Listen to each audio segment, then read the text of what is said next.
तो contract revenue, contract cost और percentage of completion method तक हम लास्ट क्लास में गए थे, ठीक है। समझना, कॉन्ट्रैक्ट रेवेन्यू इनिशियली एग्रीड अपन revenue plus minus variations, variation plus भी हो सकते हैं और माइनस भी हो सकते हैं। इंसेंटिव पेमेंट्स, जल्दी काम करने के लिए आप उससे जो इंसेंटिव पेमेंट करोगे, एस्केलेशन क्लॉज, क्लेम्स वगैरह, पेनल्टी, कॉन्ट्रैक्ट रेवेन्यू टोटल, ठीक है। कॉन्ट्रैक्ट कॉस्ट में तीन चार तरीके की स्पेसिफिक कॉस्ट, पहले direct cost, direct material, direct labour, direct expenses और एलोकेटेड कॉस्ट। एलोकेटेड कॉस्ट में जैसे सुपरवाइजर की सैलरी है ना, अगर वो एक से ज्यादा कॉन्ट्रैक्ट में है तो, अगर वो एक से ज्यादा कॉन्ट्रैक्ट में है तो कॉन्ट्रैक्ट वाइज उसकी जो सैलरी है एलोकेट होगी, ठीक है। एक ही कॉन्ट्रैक्ट, एक ही लमसम अमाउंट आप पे करो तो एलोकेट करने की जरूरत नहीं है पर्टिकुलर कॉन्ट्रैक्ट में। स्पेसिफिक कॉस्ट, आपने बोला मेरे को लकड़ी के दरवाजे नहीं एल्यूमिनियम के लगा के दो, तो specific cost chargeable to the customer, है ना। इसके अलावा डायरेक्ट कॉस्ट में कोई भी इंसिडेंटल इनकम अगर होती है कॉन्ट्रैक्ट के अंदर, कोई भी इंसिडेंटल इनकम अगर डायरेक्ट कॉस्ट में होती है तो it will be reduced, it will be reduce. कुछ चीजें कभी भी कॉन्ट्रैक्ट कॉस्ट में आती नहीं है, जैसे जनरल एडमिनिस्ट्रेशन खर्चा, रिसर्च एंड डेवलपमेंट का खर्चा, रीइंबर्समेंट ऑफ एक्सपेंसेस, ठीक है, सेलिंग कॉस्ट।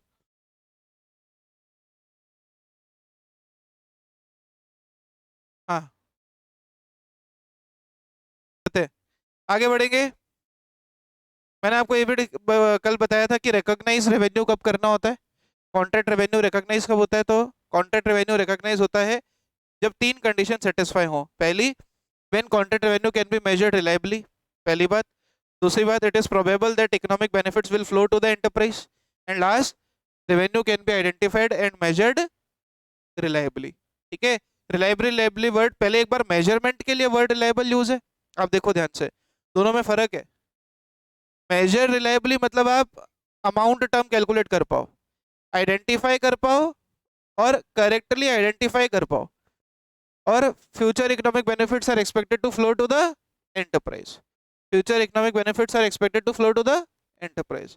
तब रिकॉग्नाइज करोगे, रिकॉग्नाइज करेंगे परसेंटेज ऑफ कंप्लीशन मेथड पे। परसेंटेज ऑफ कंप्लीशन मेथड एक मेथड है, वरना आप सर्वे करा सकते हो, फिजिकल कंप्लीशन पर भी आप कॉन्ट्रैक्ट रेवेन्यू रिकॉग्नाइज कर सकते हो, पर मोर लॉजिकल बेस कौन सा है, परसेंटेज कंप्लीशन मेथड। कैसे निकलता है, cost till date upon total estimated cost into 100, cost till date upon total estimated cost into 100। Clear, आगे देखो। अब ये जो कल हमने फॉर्मेट देखा था ना कि contract revenue into percentage of completion, contract cost till date, total profit till date, इस पर अभी आज एक क्वेश्चन करूंगा तो ये फॉर्मेट और अच्छे से समझ आएगा, ठीक है। अब एक बात और है, रिकॉग्निशन ऑफ एक्सपेक्टेड लॉसेस। कई बार क्या होता है, मैंने तुम्हें एक बिल्डिंग बेचने का कॉन्ट्रैक्ट किया, मान लो 250 करोड़ में। अब तुमने इतना डिले कर दिया, या कई बार मैंने इतना डिले कर दिया, मेरी लेबर इतनी नाकारा निकली, कोविड में सब भाग गए, आए नहीं 8-8 महीने तक। अब मुझे एक स्टेज के बाद, मतलब मैंने एक ईयर में जब कॉन्ट्रैक्ट एंटर किया था, तो मैंने कहा था मैं आपको 250 करोड़ में पूरा का पूरा रियल एस्टेट प्रोजेक्ट बना के दे दूंगा।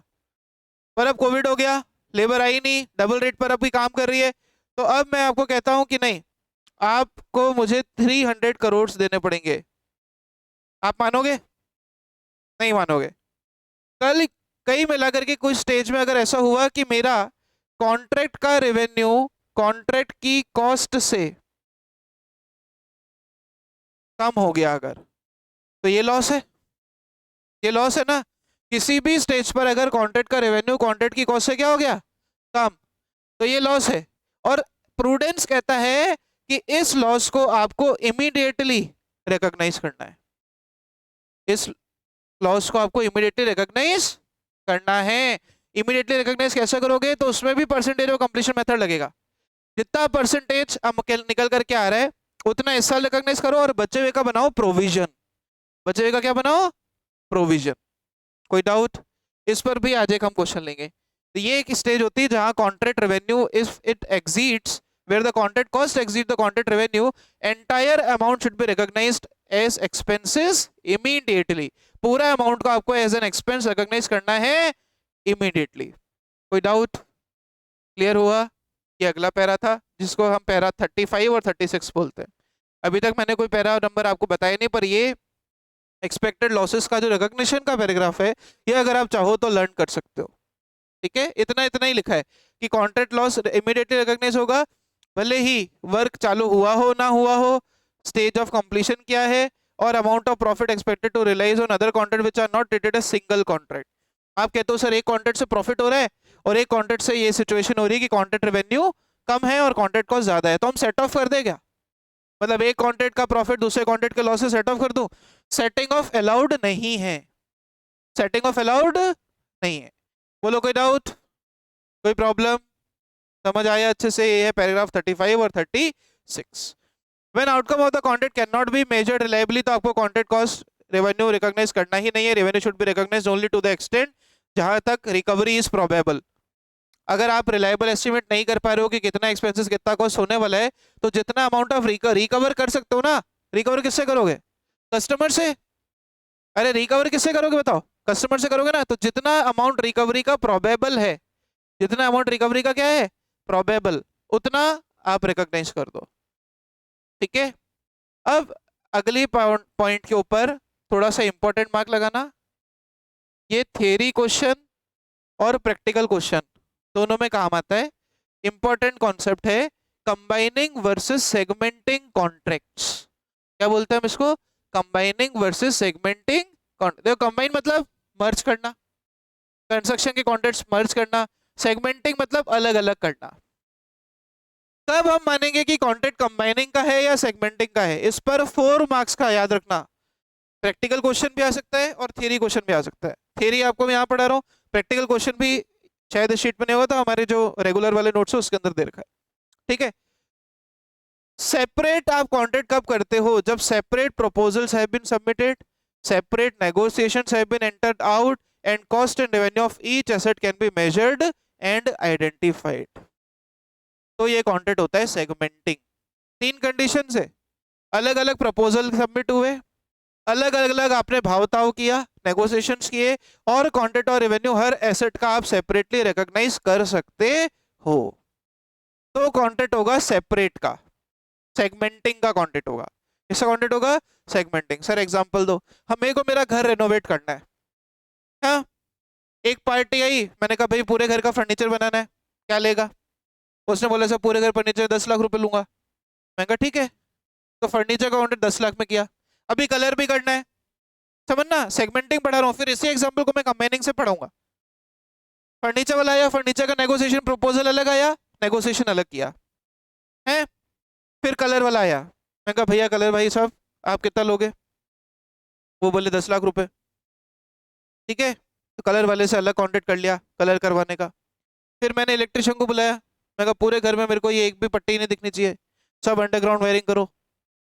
राइट, किचन आया मॉड्यूलर करने के लिए, मैं सबके लिए सेपरेट सेपरेट कॉन्ट्रैक्ट अगर एंटर किया और हर पार्टी का अलग अलग पैसा तय किया, तो वो कॉन्ट्रैक्ट होगा सेगमेंटिंग। कौन सा कॉन्ट्रैक्ट होगा? सेगमेंटिंग। क्लियर?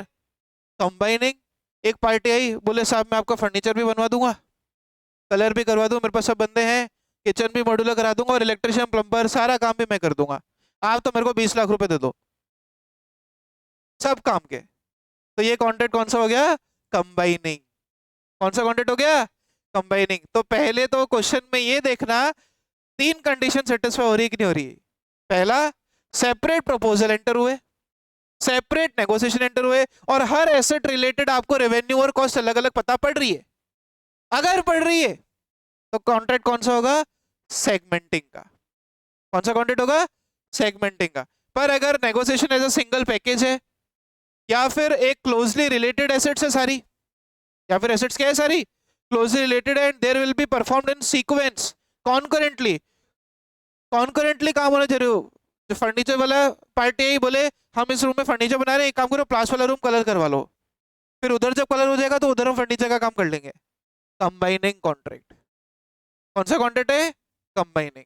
वर्क कॉन्करेंटली चालू है, कंबाइनिंग कॉन्ट्रैक्ट है। काम अलग अलग हो रहे हैं, प्रपोजल अलग अलग हुए, नेगोशिएशंस अलग अलग हुए, हर एसेट से रिलेटेड इनकम और एक्सपेंसेस अलग अलग पता पड़ पा रहे हैं, सेगमेंटिंग कॉन्ट्रैक्ट। कौन सा कॉन्ट्रैक्ट है? Segmenting contract. समझ में आया? कोई डाउट? सर आपने ये पढ़ा है क्यों? सेगमेंटिंग कॉन्ट्रैक्ट अगर है तो हर एसेट अलग कॉन्ट्रैक्ट है, याद रखना। अगर कॉन्ट्रैक्ट सेपरेटिंग है, अगर कॉन्ट्रैक्ट सेगमेंटिंग का है तो हर एसेट को आपको अलग अलग कॉन्ट्रैक्ट मान के अकाउंटिंग करनी है। फर्नीचर को कॉन्ट्रैक्ट अलग, पूल का कॉन्ट्रैक्ट अलग, जिम का अलग, मंदिर का अलग, अगर कॉन्ट्रैक्ट सेपरेटिंग है तो। लेकिन अगर कॉन्ट्रैक्ट कंबाइनिंग है तो पूरे के पूरे हर एसेट की अकाउंटिंग, पूरे कॉन्ट्रैक्ट की अकाउंटिंग कंबाइनिंग नेचर से होगी। उसमें फिर हम एसेट वाइज अलग अलग कॉन्ट्रैक्ट नहीं गिनेंगे, पूरे को एक ही कॉन्ट्रैक्ट गिनेंगे। इसलिए ये बताना जरूरी था, कंबाइनिंग वर्सेस सेगमेंटिंग। समझ आया? पक्का? बोलो कोई डाउट? अच्छा पॉइंट था ये, याद रखेंगे। Then construction of additional asset, it should be treated as a separate. आपने बोला कि यार इस फ्लैट में आपने मान लो इंडिपेंडेंट कोई घर खरीदना है या बनवाना है, अब उसमें गैरेज बनाने का प्रोविजन नहीं था, कॉन्ट्रैक्टर से गैरेज बनाने का परमिशन उसमें प्रोविजन नहीं था, रजिस्ट्री के पेपर्स में कहीं भी ऐसा नहीं लिखा था कि कॉन्ट्रैक्टर जो आपको गैरेज बना के देगा। अब आप कॉन्ट्रैक्टर को क्या कह रहे हो, गैरेज बना, तो ही मैं पोजीशन लूंगा। तो घर का कॉन्ट्रैक्ट अलग मानेंगे और एडिशनल एसेट का कॉन्ट्रैक्ट अलग मानेंगे, बात खत्म। एडिशनल एसेट का कॉन्ट्रैक्ट नया कॉन्ट्रैक्ट माना जाता है। समझ आया? पढ़ लो। It should be treated as a separate construction contract when the asset differ substantially in design. अच्छा, सेपरेट कॉन्ट्रैक्ट भी तब कब मानेंगे, घर और गैरेज में कोई रिलेशन होता है? नॉर्मली नहीं होता। तो when the asset differ substantially in design, technology and function from the asset covered by the original contract. Asset कोई अलग ही, आप कह रहे हो मेरे को पूल बना के दे, अभी पूल नॉर्मल से घर में पूल हो भी सकता है, नहीं भी हो सकता है, बट नॉर्मल से घर में जनरली नहीं होता। सो घर में रहने के फंक्शंस और पूल में जो फंक्शन है they are substantially different, so it will be treated as an additional asset. It will be treated as a additional asset. The price of the asset is negotiated with regard to the original contract price. मैंने कहा garage बनाने का 15 लाख रुपए अलग लूंगा, ठीक है? दोनों कंडीशन मीट हुई, एडिशनल एसेट के लिए एडिशनल कॉन्ट्रैक्ट माना जाएगा उसे। क्लियर? चेंज इन एस्टिमेट्स, क्या परसेंटेज कंप्लीशन मेथड को वैसे तो हमेशा अप्लाई होना चाहिए क्यूमुलेटिव बेसिस पे। क्यूमुलेटिव बेसिस मतलब 30% पिछली बार कंप्लीट हुआ तो अभी 30% से ज्यादा अगले साल का जो परसेंटेज निकालोगे वो 30 से ऊपर आएगा ना, तो क्यूमुलेटिव बेसिस पर वैसे तो अप्लाई होना चाहिए in accounting period to estimates. However therefore the effect of change in estimates, अगर कभी आप परसेंटेज कंप्लीशन में चेंज करते हो, कॉन्ट्रैक्ट रेवेन्यू में चेंज करते हो, तो उसके लिए आप याद रखना हम AS5 फॉलो करते हैं। अभी मैंने AS5 पढ़ाना बाकी है, कुल मिला के बात करना, उसका नए अकाउंटिंग ईयर से इम्पैक्ट आएगा, जिसको कहते हैं प्रोस्पेक्टिव इफेक्ट। क्या कहते हैं बच्चों? Prospective effect. कोई डाउट, कोई प्रॉब्लम? क्लियर हुआ? आगे देखिए, डिस्क्लोजर रिक्वायरमेंट बस स्टैंडर्ड यहाँ खत्म है। हर स्टैंडर्ड के लास्ट में हमको पढ़ने होते हैं डिस्क्लोजर रिक्वायरमेंट्स। डिस्क्लोजर रिक्वायरमेंट्स क्या कहते हैं? कॉन्ट्रैक्ट रेवेन्यू रिकॉग्नाइज कितना किया बताओ, मेथड कौन सा, अरे मेथड कौन कौन से? आप बोलोगे सर आपने परसेंटेज ही तो बताया, क्यों अभी ऊपर में तो बताया सर्वे मेथड और वो physical verification of the assets, ठीक है? So method to determine cost, stage of completion कैसे डिटरमाइन किया, एग्रीगेट कॉस्ट कितनी आई टिल डेट का प्रॉफिट, advance received, amount of retention. जो पैसा हम कस्टमर से मांगते हैं वो कस्टमर कुछ पैसा हमको दे देता है, जिसको कहते हैं एडवांस रिसीव्ड। कुछ पैसा वो नहीं देता है, वो कहता है मैं रजिस्ट्री के बाद दूंगा, जिसको कहते हैं रिटेंशन मनी। क्या कहते हैं? अभी सारे कॉन्सेप्ट एक क्वेश्चन में आएंगे, अपन करेंगे उसको, ठीक है? ये सारी चीजें डिस्क्लोज करो। The enterprise should also present the gross amount due from customer and gross amount due to customer. ये अपन निकालना अभी सीखेंगे भी एक इलस्ट्रेशन में। कस्टमर से लेना बाकी है या कस्टमर को देना बाकी है, वो भी चीजें हम निकालने यहाँ पर सीखेंगे एज अ लायबिलिटी। अगर ड्यू फ्रॉम कस्टमर है तो नॉर्मल सी इंग्लिश है एसेट है, ड्यू टू कस्टमर है तो वो क्या है? लायबिलिटी। खत्म। कोई डाउट? बोलो। तो अब जितना भी मैंने आपको स्टैंडर्ड पढ़ाया यहाँ पर मैंने उसे लिख भी रखा है, ठीक है? आप पूरा ऊपर का टेक्स्ट पढ़ो ना पढ़ो, अगर ये भी पढ़ लोगे ढंग से तो भी आपका काम हो जाएगा, ठीक है? क्लियर? आ जाते हैं फर्स्ट क्वेश्चन के ऊपर फटाफट से। आज की क्लास में हम लगभग एक क्वेश्चन तो कम से कम करेंगे। स्टार्ट करते हैं। मेसर्स एक्शन कंस्ट्रक्शन कंपनी, दिख रहा है question? Undertook a fixed price construction contract to construct a building with in 3 years time for ₹10,000। ये इनिशियली अग्रीड प्राइस था। कॉन्ट्रैक्ट रेवेन्यू का पहला पार्ट में पढ़ा ना, इनिशियल अग्रीड प्राइस 10,000 लाख। हम लैक्स में ही चलेंगे। Initially amount for revenue agreed in the contract 10,000 year 1 year 2 year 3, 3 साल का कॉन्ट्रैक्ट है। वेरिएशन मतलब प्लस, वेरिएशन प्लस भी होता है माइनस भी होता है, क्वेश्चन कह रहा है प्लस है। 10,000 पहले साल में वेरिएशन कुछ नहीं, दूसरे साल में 500 का प्लस है, तीसरे साल में 1,000 का प्लस है, तो ये ऊपर जोड़ देना है कॉन्ट्रैक्ट रेवेन्यू में। Cost incurred up to the reporting date, ये क्या है, cost till date. Percentage completion निकालने के लिए कॉस्ट टिल डेट निकालते ना अपन, ये न्यूमरेटर दिया है 2415, 6375 और 8500। Estimated profit for the whole contract, पूरे कॉन्ट्रैक्ट में हम प्रॉफिट एस्टिमेट करते हैं 1950 का पहले साल, 2000 का दूसरे साल और 2500 का तीसरे साल। ये 2500 कैसे निकला होगा, 10 में 1 जोड़ा होगा तो 11 है, देखो ना 10 में 1 का वेरिएशन जोड़ा होगा 11 है, और कॉस्ट टिल डेट 8500 तो 2500 आ गए। क्लियर, चेक भी कर सकते हैं सही दिया है कि नहीं दिया है। अच्छा सही मान लो एग्जाम में ना भी दिया हो तो ऐसा क्वेश्चन गलत नहीं करते, ठीक है, हम हमारा काम पूरा करके आएंगे, पर यहाँ पर क्वेश्चन सही है। The variation in the contract and revenue is in the year 2 and year 3 as approved by the customer. नहीं, वो एस्टिमेटेड है, इसलिए यहाँ पर वर्ड देखो ना क्या है उसका, एस्टिमेटेड, ठीक है। Now the variation in the contract revenue is year 2 and year 3, customer ने अप्रूव कर दिया, ये भी जरूरी था अप्रूव करना कस्टमर द्वारा। Determine the stage of completion of the contract and amount of revenue और प्रॉफिट एंड लॉस जो आप हर साल रिकॉग्नाइज करोगे। तो पहले हम आते हैं इसके वर्किंग नोट पे, आ जाओ वर्किंग नोट पे फटाफट से। देखो revenue after considering variations, variations के बाद का रेवेन्यू कितना है, देखो फर्स्ट ईयर का तो 10,000 ही है, फिर 500 का वेरिएशन है, कृतिका जोड़ दूं 500 इसमें, 10,500, और फिर थर्ड ईयर का कितना है 11,000, थर्ड ईयर का कितना है। अब तुमको जो एस्टिमेटेड प्रॉफिट ऊपर दिया वो अगर मैं इसमें से माइनस कर दूं तो मेरे को टोटल कॉस्ट मिलेगी कि नहीं मिलेगी, मिलेगी। तो ऊपर वाले फिगर्स बताओ मेरे को देख के फटाफट, 1950, 2000, 2500, 1950, 2000 और 2500 माइनस कर दो तो ये आता है, बोलो कितना आता है, 10 माइनस 8,050, 8,050, ये आता है तुम्हारा 8,500 और ये भी आता है 8,500। अब सुनो ध्यान से देखो परसेंटेज कंप्लीशन कैसे निकलेगा। Cost incurred till date upon estimated total cost, ये रही एस्टिमेटेड टोटल कॉस्ट, ये रही, और कॉस्ट इंकर्ड टिल डेट तुमको ऊपर दी, ये रही 2415, 6375 और 8500 दी ना, उसमें तो कोई प्रॉब्लम नहीं है ना। Actual cost incurred till date 2415, 6375 और 8500, 6375 और 8500, डिवाइड करो बी को ए से और मल्टीप्लाई कर दो 100 से, बोलो कितना आया 30%। सेकंड में कितना आया 75, और लास्ट वाला हमेशा 100 ही आता है, ठीक है। अब ऊपर आ जाओ, रेवेन्यू फर्स्ट ईयर का एस्टिमेटेड कितना था 10, अरे 10,500 मत ले लेना, फर्स्ट ईयर का 10 ही था, तो 3,000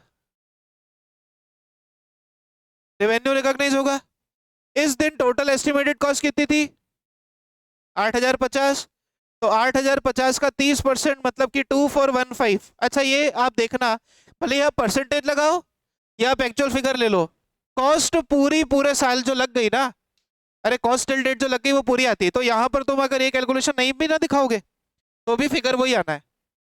2415 का मेरा कॉस्ट है, तो इस साल बोलो प्रॉफिट कितना आया, प्रॉफिट कितना आया 5415, इतना प्रॉफिट रिकॉग्नाइज कर, अरे कैसे आएगा 5415, 3,000 माइनस 2415, 3,000 माइनस 2415 कितना आया 585 आया ना, वही मैं देख रहा हूँ 3,000 में 2,000 माइनस 5,000 कैसे आएंगे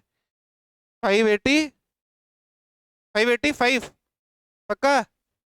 चलो अब आ जाओ सेकंड ईयर पे, सेकंड ईयर में कॉन्ट्रैक्ट रेवेन्यू कितना बढ़ गया 10,500 और परसेंटेज कंप्लीशन कितना है 75%, कितना आया 10,500 का 75% बोलो 79875, और कॉस्ट इंकर्ड ये पूरी यही आएगी, देखना 6375 आएगी, भले तुम 8500 को 75% कर लो, 6375 ही आ रही है। कॉस्ट इंकर्ड हमेशा एक्चुअल होगी 6375। अब इस साल बोलो प्रॉफिट कितना रिकॉग्नाइज करना है, टोटल प्रॉफिट होना कितना चाहिए, रिकॉग्नाइज इतना होना चाहिए। 7875 माइनस 6075 बोलो कितना आता है, 1500। पर सुनो ध्यान से, करंट ईयर में टोटल 1500 करना है, पर तुम पिछले साल ऑलरेडी कितना कर चुके हो, 585 कर चुके हो ना, तो इस साल कितना रिकॉग्नाइज करोगे बोलो, 1500 माइनस 585। अरे 1500 का total profit till date recognise करना, ऊपर देखो। अच्छा ये मैंने थोड़ा कॉलम उल्टा सीधा लिख दिया है। हाँ हाँ हाँ, सॉरी सॉरी, एक सेकेंड। ये इधर आएगा पूरा, ये जो फिगर्स है ना, ये सारे इधर आएंगे, 7875 6375, 1500 इधर आएगा पूरा। Then recognise in previous year, recognise in previous year में आएगा 585, ठीक है, और इधर इसका बैलेंस आएगा। वही मैं देखो एक कॉलम कहाँ चला गया मेरा, कोई बात नहीं, हो जाता है कई बार। 1500 माइनस 585 बोलो, रिकॉग्नाइज इन प्रीवियस ईयर कितना हुआ, 585। 585 बोलो, 1500 माइनस 585 करना, बोलो 8। 1500 माइनस 585 करो, 915, ठीक है। अब इस साल तो पूरा ही 11,000 का रेवेन्यू, और कॉस्ट पूरी कितनी 8,500, 2,500 का टोटल प्रॉफिट में से प्रीवियस कितना रिकॉग्नाइज कर दिया, तो प्रीवियस रिकॉग्नाइज कर दिया तुमने 585, मतलब 1500 रिकॉग्नाइज कर दिया पूरा। तो इस साल कितना रिकॉग्नाइज करोगे, 1000।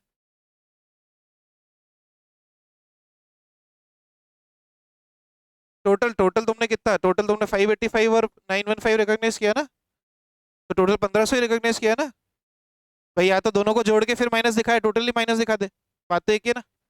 बोलो कोई डाउट है ना। तो देखो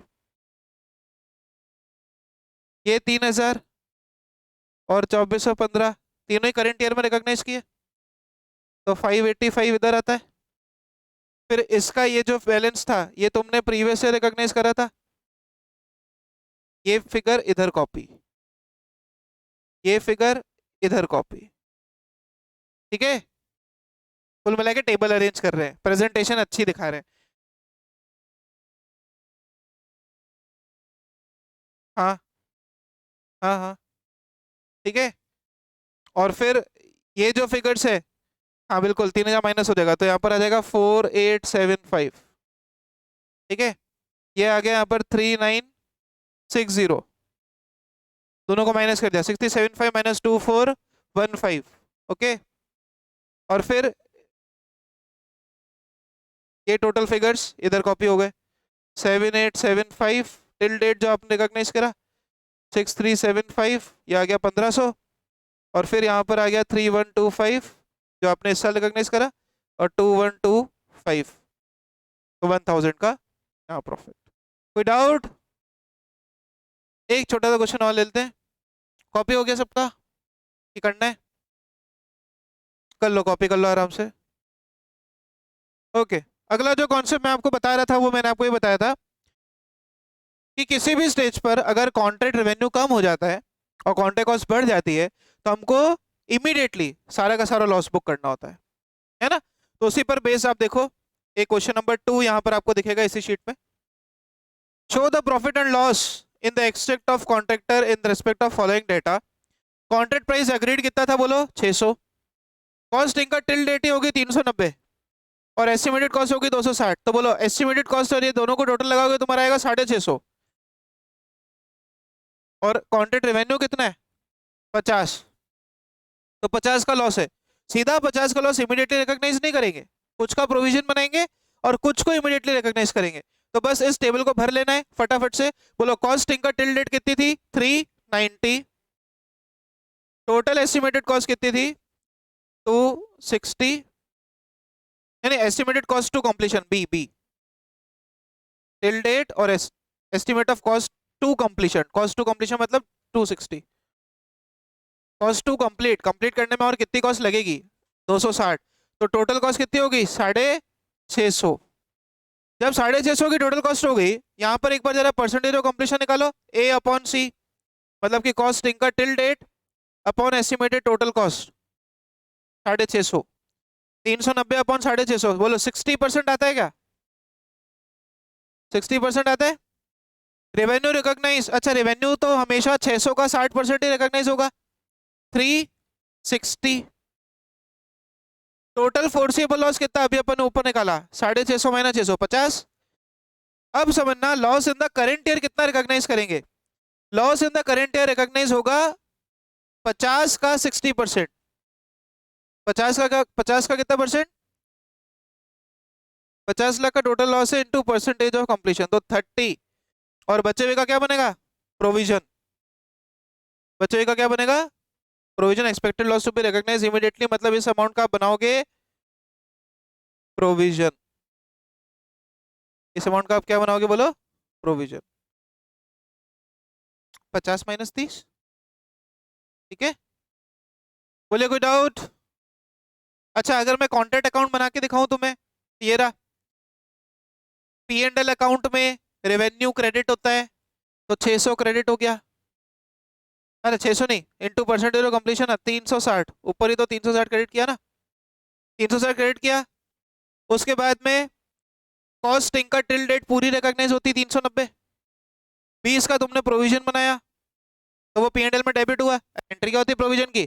P and L two provision for loss, तो बोलो नेट लॉस कॉन्ट्रैक्ट का कितना हो गया? 50। ये होगी टोटल 410। 410। बोलो कोई डाउट? बहुत है आज के लिए।